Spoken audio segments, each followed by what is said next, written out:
जय माता दी। आपको नवरात्रि की हार्दिक शुभकामनाएं। नवरात्रि के 9 दिन भक्त उपवास रखते हैं और माता रानी की सुबह शाम उनके अलग अलग 9 रूपों की पूजा करते हैं। पहले दिन कलश की स्थापना भी की जाती है, लेकिन बहुत से श्रद्धालु ऐसे भी होंगे जो बहुत ज़्यादा व्यस्त होने के कारण कलश की स्थापना ना कर पा रहे हों। कोई समस्या हो या उनका व्रत रखने का मन तो हो, लेकिन किसी कारण से नवरात्रि के व्रत नहीं रख पा रहे हों, केवल पहला और आखिरी व्रत रखना चाहते हो या फिर नवरात्रि के व्रत रख ही नहीं पा रहे हों, ऐसे में बिना व्रत रखे भी नवरात्रि की पूजा आप किस प्रकार कर सकते हैं। ऐसे में आपको क्या क्या करना चाहिए, चलिए इस बारे में बताते हैं। तो नवरात्रि में हो सके तो आप चौकी की स्थापना अवश्य करें।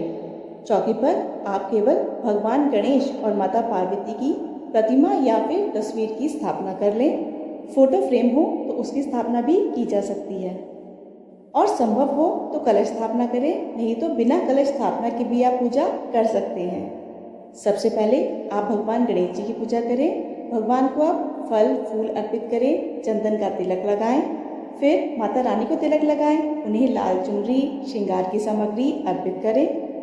मंदिर में कुछ दक्षिणा अवश्य चढ़ाएं और सच्चे मन से माता रानी से क्षमा याचना जरूर करें। और पूजा करते समय इस नवरात्रि में आप जिस भी नियम का पालन कर सकते हैं, जैसे नवरात्रि में अगर आप व्रत नहीं भी रख पा रहे हैं तो सात्विक भोजन करें, लहसुन प्याज का मांस मदिरा का सेवन भूलकर भी ना करें, नाखून बाल इत्यादि ना काटें, और पूजा आप सुबह शाम विधि विधान से कर सकते हैं। दुर्गा सप्तशती का पाठ भी आप बिना नवरात्रि व्रत किए कर सकते हैं। यहाँ तक कि आप बिना व्रत रखे भी कन्या पूजन कर सकते हैं और हवन भी कर सकते हैं। तो माता रानी से आप सबसे पहले क्षमा याचना जरूर कर लें कि किस कारण से आप इस बार व्रत रखने में समर्थ नहीं हैं। अगर व्रत पहला और आखिरी भी रख रहे हो तो उसका भी संकल्प ले लें। नवरात्रि में पहला व्रत यानी पहला व्रत प्रथम दिन से शुरू होगा, बीच में आप उपवास नहीं रखेंगे। और उसके बाद जब आपके यहाँ कन्या पूजन होता हो, जैसे बहुत से लोग अष्टमी में कन्या पूजन करते हैं, कुछ लोग नवमी के दिन कन्या पूजन करते हैं, तो उससे एक दिन पहले आप उपवास करेंगे। अगर आप अष्टमी में कन्या पूजन करते हैं तो आप सप्तमी के दिन उपवास करेंगे, और अगर नवमी के दिन कन्या पूजन करते हैं तो अष्टमी के दिन उपवास करेंगे। और जो लोग कोई भी व्रत नहीं रख पा रहे हैं तो उन्हें पहले दिन माता की विधि विधान से पूजा करनी चाहिए। दूसरे दिन भी माता के 9 रूपों की विधि विधान से पूजा करने के बाद अगर आप कन्या पूजन करना चाहते हैं तो कन्या पूजन कीजिए, नहीं तो आसपास के किसी मंदिर में आप दान दक्षिणा, भेंट या फिर श्रृंगार की सामग्री भी अर्पित कर सकते हैं। कम से कम किसी एक कन्या को आप भेंट की सामग्री दें। श्रृंगार, फल, मिठाई, जो कुछ भी आपसे बन पड़ता हो वह आप जरूर दें। तो आप प्रथम दिन बिना चौकी लगाए भी पूजा कर सकते हैं और चौकी लगाकर भी पूजा कर सकते हैं।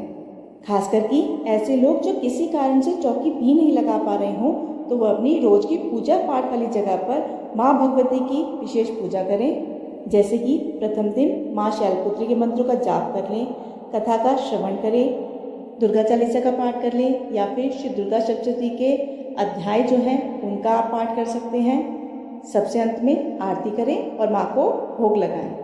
हर दिन नियम से फल, मिठाई का या जो कुछ भी आपको मिल जाए, पान, इलायची, लौंग का माता रानी को भोग लगा सकते हैं। यह ध्यान रखिए कि माँ आपके मन की सब जानती है, आपके भाव भी जानती है, आपके अभाव भी जानती है। माँ ये भी जानती है कि आपके साथ क्या परिस्थितियाँ चल रही हैं, आप किन परिस्थितियों में हैं। माँ से कुछ भी छुपा नहीं है, लेकिन जानबूझकर अगर आप नियमों की या उपवासों की तो फिर आपको उसका परिणाम भी देखने को मिल सकता है। तो आप अपने भावों को माँ के चरणों में अर्पण करें। सुबह शाम केवल नियम से पूजा कर लें, माँ की आरती करें, और इस दौरान संभव हो तो आसपास के देवी मंदिर में जाकर भी आप माता के दर्शन कर सकते हैं, आरती में और भजन में सम्मिलित हो सकते हैं। तो आप माता के 9 रूपों की नवरात्रों में बिना कलश स्थापना किए और बिना व्रत किए भी कर सकते हैं। यहाँ तक कि आप बिना व्रत रखे कन्या पूजन भी कर सकते हैं और हवन भी कर सकते हैं।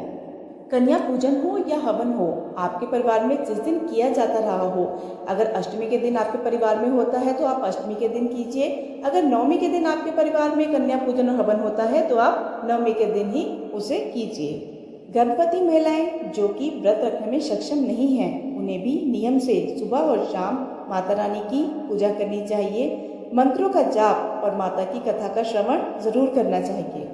कथा के बिना व्रत अधूरा रहता है, तो आप व्रत रखें या ना रखें, इस दौरान आप माता के सभी 9 रूपों की कथा जरूर सुनते रहिए। अगर आपके पास समय नहीं है, अगर आप दुर्गा चालीसा का या फिर दुर्गा सप्तशती का पाठ नहीं कर सकते हैं, तो मोबाइल आदि से आप इनको सुन भी सकते हैं। सुबह हो या शाम आप किसी भी समय दुर्गा सप्तशती का पाठ कर सकते हैं। समय का बहुत अभाव हो तभी आप शाम के समय पाठ करें, वरना सुबह के समय किया हुआ पाठ ज़्यादा शुभ माना जाता है। यहाँ तक कि पीरियड के समय में भी महिलाएं और कन्याएं नवरात्रि के पूरे उपवास रख सकती हैं। आप स्नान आदि से निर्वित हो जाएं।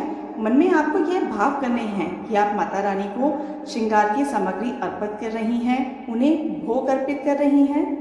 ये सब आपको मन में अपने भाव ऐसे रखने हैं, मन में आपको सोचना है। फिर आपको दुर्गा चालीसा, कथा या फिर दुर्गा सप्तशती के जो अध्याय हैं उनका श्रवण आप फ़ोन के माध्यम से कर सकते हैं, या अगर कोई पढ़ रहा है तो आपको चौकी को छूना नहीं है, दूर बैठकर भी उनका श्रवण कर सकते हैं। इस बात का ध्यान रखिएगा कि आप आसन को स्पर्श ना करें या फिर किसी पूजन की सामग्री को आप स्पर्श ना करें। सुबह शाम आप मानसिक पूजा करके नवरात्रि व्रतों का पूर्ण लाभ भी आप ले सकते हैं। यह थी आज की वीडियो। आपको जानकारी कैसी लगी है कमेंट बॉक्स में आप ज़रूर बताइएगा। कमेंट बॉक्स में जय माता दी लिखकर वीडियो को लाइक ज़रूर कीजिएगा। आपका एक एक लाइक मेरे लिए बहुत ही महत्वपूर्ण होता है। आपको फिर से नवरात्रि की ढेरों शुभकामनाएं।